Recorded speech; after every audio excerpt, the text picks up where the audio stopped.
Trump declares war on drug addiction.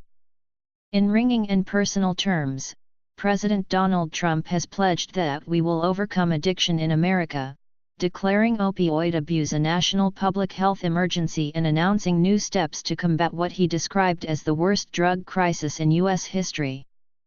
Trump's declaration, which will be effective for 90 days and can be renewed, will allow the government to redirect resources in various ways and to expand access to medical services in rural areas. But it won't bring new dollars to fight a scourge that kills nearly 100 people a day. As Americans, we cannot allow this to continue, Trump said in a speech Thursday at the White House, where he bemoaned an epidemic he said had spared no segment of society, affecting rural areas and cities, rich and poor, and both the elderly and newborns. It is time to liberate our communities from this scourge of drug addiction, he said. We can be the generation that ends the opioid epidemic. Deaths have surged from opioids, which include some prescribed painkillers, heroin, and synthetic drugs such as fentanyl, often sold on the nation's streets.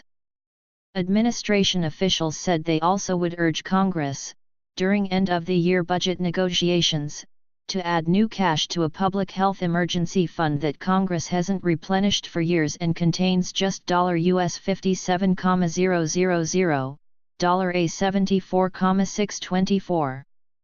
But critics said Thursday's words weren't enough. How can you say it's an emergency if we're not going to put a new nickel in it? Said Dr. Joseph Parks, medical director of the nonprofit National Council for Behavioral Health, which advocates for addiction treatment providers. As far as moving the money around, he added, that's like robbing Peter to pay Paul. Democratic House Leader Nancy Pelosi said, "Show me the money." Trump's audience Thursday included parents who have lost children to drug overdoses, people who have struggled with addiction, first responders, and lawmakers. Trump also spoke personally about his own family's experience with addiction. His older brother, Fred Jr., died after struggling with alcoholism. It's the reason the president does not drink. Trump described his brother as a great guy, best-looking guy, with a personality much better than mine.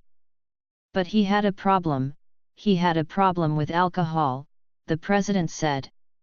I learned because of Fred.